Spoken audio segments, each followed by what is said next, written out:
Hey there, and welcome into Skate History with me, your host, Artemis Eternal. As you can probably tell by all the socials down the left and right side, whatever side I put them on, because, obviously, editor Artemis hasn't touched this yet. But welcome into Skate History, where today we're focusing on street skateboarding and the history of it. So, as you could probably tell from it being skate history, no die. Anyway, so today we're going to be covering everything from Rodney Mullen and freestyle and street skating and all that stuff. Obviously, focusing on the more street skating side. If you want to see the freestyle side, go and watch the other week's video 2 weeks ago, I think, because your boy took a week off.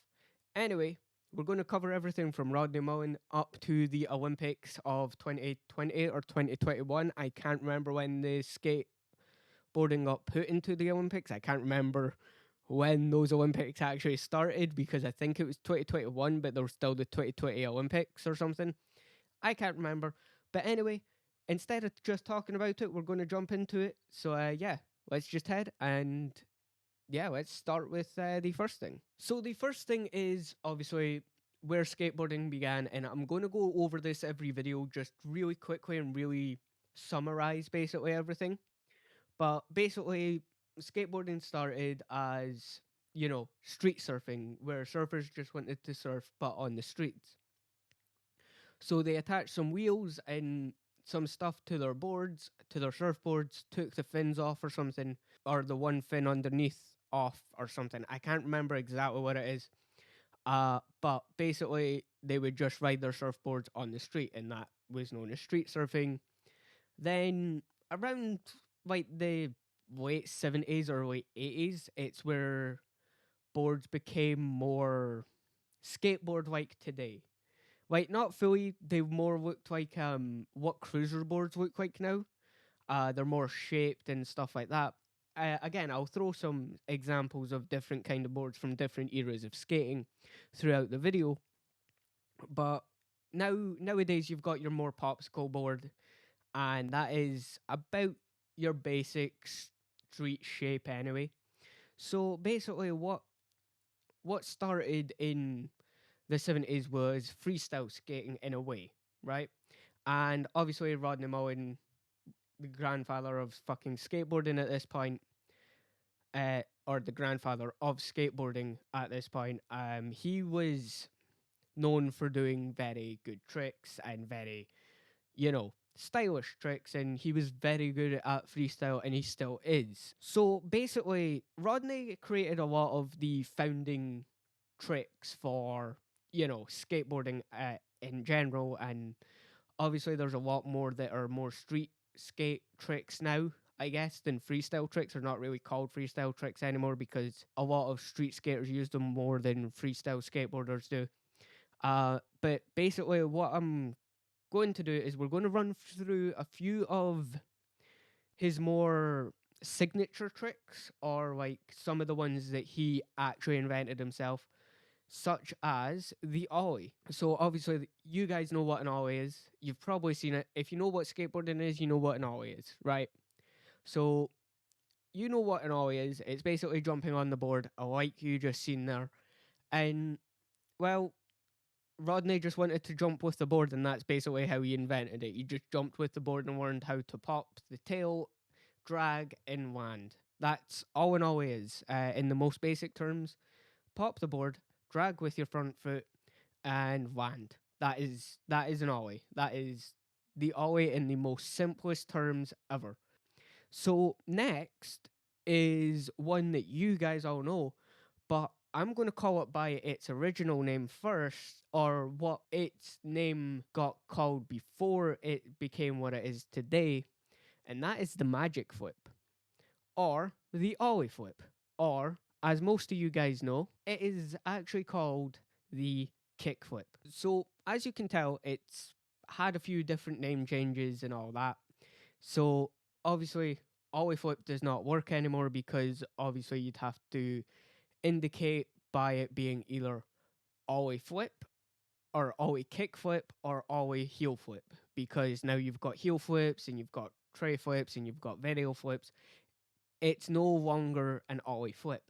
But I think we should go back to calling a kickflip a magic flip, just because I don't think there is another skate trick called a magic flip anyway, aside from a kickflip. But if you guys know of a what a magic flip is nowadays, feel free to comment it down in the comments below. But basically, the magic flip or the kickflip is just a kickflip. You guys know what it is. It's the most basic trick that every even non-skater knows.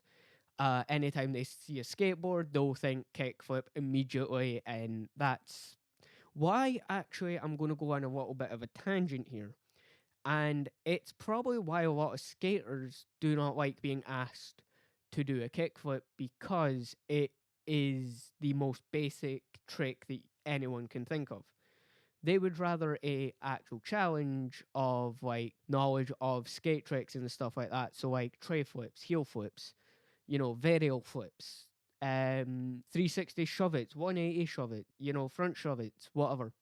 It's because I guess at least then we know that you have some knowledge of skating and you actually want to see a cool trick and not just the basic easy trick to call out.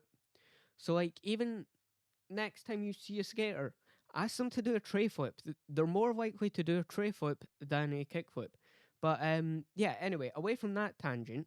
So now we're going to go into more of the eras of skating. So like we're going to start with the 70s and 80s, which a lot of 70s and 80s street skateboarding, it was around, but it was more on the freestyle stuff. There wasn't as much, grinds and stuff around that time. Like I think it was about the late 80s that grinds really started. So like quickly to go over the 80s slash 70s, early well late 70s early 80s, a lot of it was flat ground tricks. So like basic tricks like ollies, kick flips, all that stuff. Maybe some people tried to like kick flip and ollie off stairs and gaps and stuff like that. But a lot of it was flat ground. So more in the 80s and 90s, like late 80s, early 90s, was probably about the time that you got like grinds, like your Smith grinds, your crooked grinds, your board slides, your lip slides, and your nose slides and tail slides and all the different variation of grinds. And people were just coming up with new ways to grind the board, like maybe the back truck was on but the front truck was off, which is a 5-0. Or you've dipped down the nose off the side and used only the back truck, which is actually a Smith grind, I believe. I I don't know every single trick in the book, but I'm just trying to see if I can remember some of them at least. But the other thing is as well, different places have different names for, certain tricks, and there's a lot of, skateboarding community arguments about certain tricks being actual tricks or not actual tricks, like frontside crookeds and is it nose grinds? Yeah, nose grinds and frontside crookeds, because sometimes you actually go into a frontside crooked when you nose grind, but there is a big difference. And I'm going to show you guys Garrett Ginner's like side by side comparison for nose grinds and crookeds. So just so you guys can see the actual difference, and as you can see, there is a bit of a difference. There's a difference to me. I don't know if there's a difference to you, but you can tell that, the nose grind side is more straight on and the crooked side is more to the left, I think. Or the right, because cameras flip and all that stuff. Yeah, so like around the 90s and stuff, that's when it got more popularized. Like, you've got Back to the Future that brought a lot of people into skating and stuff like that. And then you get like more and more like skateboarding introduced into like films and TV and all that stuff, where a lot of skaters would get, hired to be stunt doubles because no one else could skate or anything like that. Basically, there's a few like, you know, there's a few big names in the street skating scene that I know of, especially now. People like uh, Rodriguez, like Paul Rodriguez. You've got Nija. You've got you've got like 101 different names. I couldn't name any of the freestyle pros because, I'm not hugely into freestyle yet, but I am getting into it. So, yeah, feel free to stick around the channel and subscribe if you want to see more info on freestyle and street skating and all the pros. If you want a list of my favorite pros for street skating and freestyle skating and vert skating, or like my all-time favorite pros, leave it down in the comments below and all that stuff. You know the deal. Now, the next thing I want to talk about, street skateboarding wise, just before we get into the 2000s and 2010s eras of skating, I want to talk about something a bit more, I guess, important, and that is public perception of street skating in general. Now, street skating, especially in the 80s and 90s, was more seen as a act of rebellion and, all that type of stuff. So there are a lot of people who still have those predetermined, perceptions of skaters being bad or being, not good for society or whatever, right? And I just want to put anyone's mind at ease about that are sitting on the fence about skaters and stuff. We don't care. Like, you can paint us whatever way you want. Yes, there are bad people in the skate community. Yes, there are good people in the skate community. But again, don't judge us just because we're skaters. Judge us off our actions, not what we are, basically. And that basically goes to anything, really.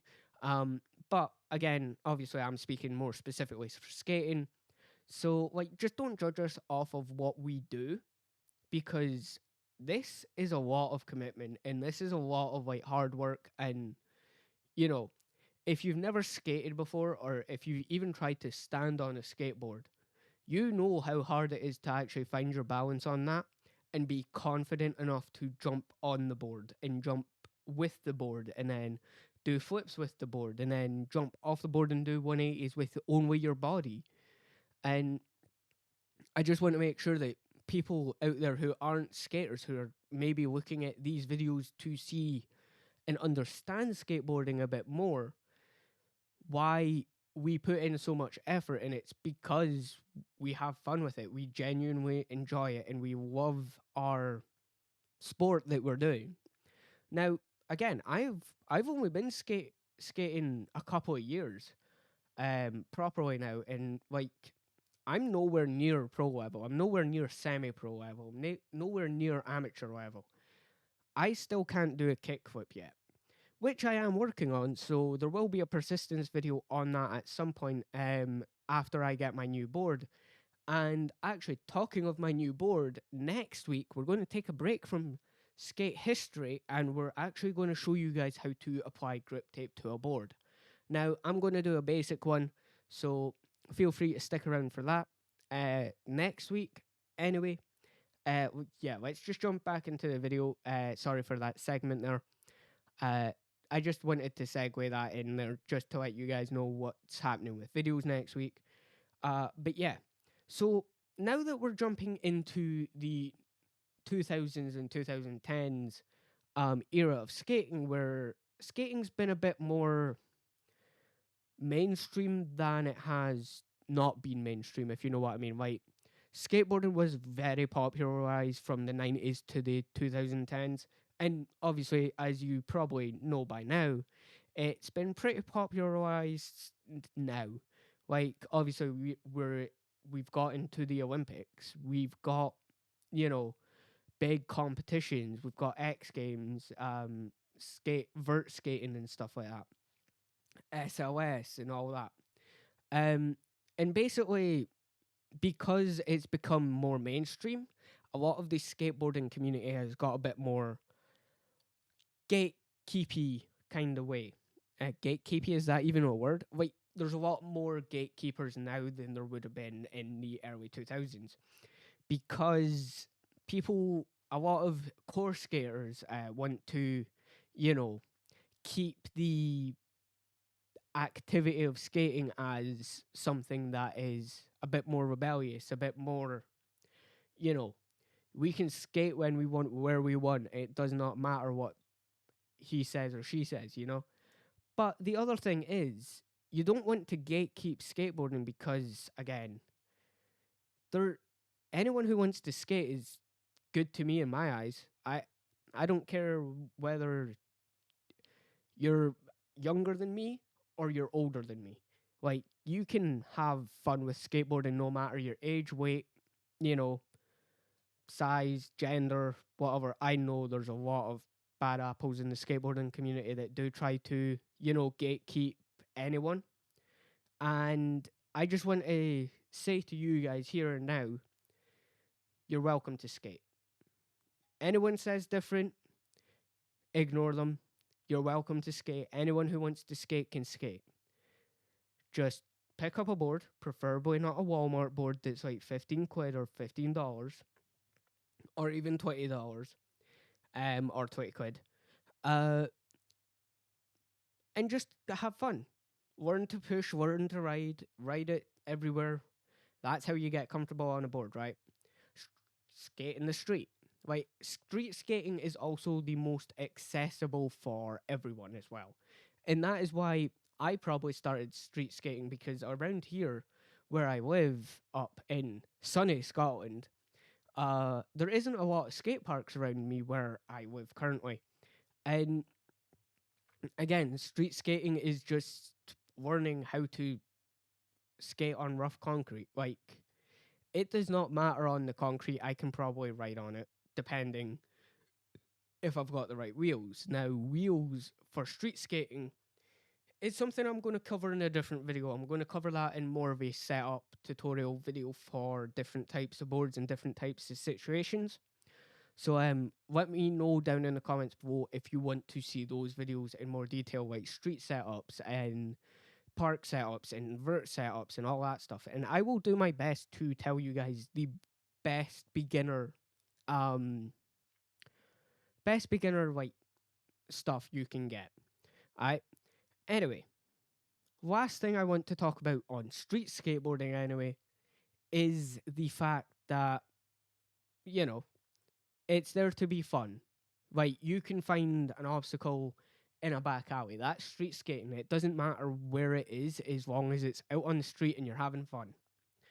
So, the last thing about street skating and with the 2020s and, all that just starting, we're only 3 years into 2020s. This is where it becomes a bit more difficult to talk on because I'm only just starting, YouTube that's focused on skateboarding and TikToks and all that stuff.